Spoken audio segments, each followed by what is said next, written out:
the United States and China, which happened after like the weekend of negotiations that happened in Geneva. This is the joint statement. Basically, the TLDR of the trade deal is the US tariff is coming down from 145% to 30%. Same with the Chinese tariff, which is coming down from 125% to 10%. But China is also removing everything else that they put on US goods. So basically, there's going to be no more restriction on rare earths, no more restriction on like US jets, anything like that. And this is just for 30 days. It's not for too long. Let me see, where's the announcement? Right here. All right. Let's watch this announcement. First of all, we want to express our great thanks to the Swiss government. Oh, by the way, we have almost 1,400 people. So if you haven't hit the like button down below, let's try to get that to 700 likes. We're at 600 right now. For facilitating this trade meeting here in Geneva. We had very productive talks, and I believe that the venue here on Lake Geneva added great equanimity to what was a very positive process. We have reached an agreement on a 90-day pause and substantially moved down the tariff levels. Both sides on the reciprocal tariffs will move their tariffs down 115%.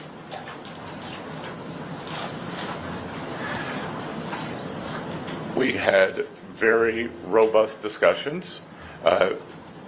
Yeah, Train X. The plan is to do every single day. We're still trying to work out a schedule, but we just started last week, but we'll go live every single day. Both sides showed great respect. It was a chance for me to meet the Chinese delegation. The vice premier I had previously had only a video call with.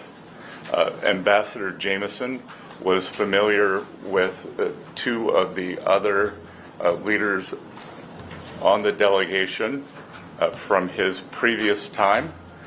So there was very good personal interaction. Both countries represented their national interests very well. We concluded that we have shared interest, and we both have an interest in balanced trade. The U.S. will continue moving towards that. I will let Ambassador Jameson talk about the President's initiatives that began on a historic trade announcement on January. China's military budget is a lot higher than $300 billion, Rahim. That's what they claim, but then again, they hide so much of their military spending. 20th, which no other president has ever done, following to April 2nd, when we implemented the reciprocal tariffs. Thank you, Secretary, and I will echo your thanks to the Swiss government and Swiss officials for hosting us this weekend. The atmosphere was very conducive to discussions, and thanks to them, we were able to have very constructive and positive conversations with our Chinese counterparts, who clearly came to deal this week. The rapid nature that we were able to conduct and conclude these discussions is a testament to... Yeah, I don't think he's crying. He was just speaking slowly. I know a lot of people are just asking that. ...mutual understanding and mutual respect between the Chinese and U.S. sides. With respect to the U.S. Trade position, our interactions with China, and the agreement today, please keep in mind that the United States trade deficit has ballooned over the past several years, ending up at $1.2 trillion deficit in goods as of the end of last year, which was an approximately 42% increase over a few years prior, when there was an $850 billion trade deficit at the beginning of the Biden administration. So that is a rapid and expansive increase in the trade deficit. This is Sky News. Our view is that this is driven in large part by non-reciprocal trade, among other things, and the result has been offshoring of manufacturing and other negative impacts. Yeah, so someone asked if Trump lowered the tariff. Yeah, tariff were lowered for basically 90 days. This is like a temporary pause, and the goal is to negotiate a permanent trade deal, hopefully. But if that doesn't happen, they'll probably go up, not to 145%, probably a little bit like 50 or 80%. But right now they went down to, so the 125% that was like the Liberation Day tariff went down to 10%, but we're still keeping on the 20% tariff we had for fentanyl. Also, the one of the trade deals that came out with UK, that's also interesting because we didn't really remove much tariff from UK, because a lot of people were saying that we can't have companies move back in if we're going to just remove the tariff after 90 days. So that's where it's kind of hinting that even though we negotiate with countries, the tariff is not going to go away completely. Some level of tariff is going to stay, and that means that companies will be more incentivized to move production back into the United States or just move it around to different countries who have lower tariffs. So hopefully, even after the negotiations and after the trade deal, there's like a decent amount of tariff that's left on China. That way companies are, I guess, not incentivized, forced to move out of China. Tax on the U.S. economy. And so on January 20th, when the president was inaugurated, he released the America First trade policy, which was comprehensive and flagged that he, and actually directed agencies, including the U.S. Trade Representative and others, to research this issue and to provide options, which we did, and the president elected Plantain, only UK and US have an agreement so far, no one else. To impose reciprocal tariffs on April 2 to address this national emergency of the trade deficit. There was a global baseline tariff accompanied by higher reciprocal tariffs for each country depending on the level and intensity of their trade surplus with the United States. In all of this, China was assigned a reciprocal tariff rate of 34%. China was the only country that chose to implement retaliation against the United States for this reciprocal tariff. All other countries, withheld and decided that they wanted to negotiate with the United States or simply not retaliate. And so we've been in detailed discussions with other countries for several weeks at this point. China, as you know, retaliated not only with tariffs but with disproportionate and asymmetrical non-tariff measures in order to maintain the effectiveness of the reciprocal tariff measures. The president increased our tariff rates to offset Chinese retaliation. And as you know, this escalated to a point where both sides had added 125% tariffs, and with the Chinese side, additional non-tariff measures, amounting to an embargo in some senses on trade, an effective embargo, which of course was not a sustainable practice for either side. And so today, with this agreement, we come to agreement that our reciprocal tariff rate will go down to 10% on the United States side, so it goes down 115%. We enter into a 90-day pause period for negotiations, which both the Chinese and the United States are very committed to, and the Chinese on their side also go down 115% to 10%, and they remove the countermeasures that. So this is the interesting part, because in the press conference, they mentioned that China is going to remove all the other stuff they put. Like they put a pause on sharing rare earths with U.S. companies. They're going to remove all that. But I think in here, it doesn't really talk about that. But I guess it's more important what they're saying than what they typed up. That they have in place. To be very clear, other measures that the United States has put in place in the past, whether it's tariff measures from 2018 or since, tariffs under other statutory authorities, tariffs related to fentanyl, those remain unchanged for now to the side. I'll just make one point, is that both the Chinese and the United States agreed to work constructively together on fentanyl, and there's a positive path forward there as well. Okay, great. So let's start with some questions. Well, just if I may make a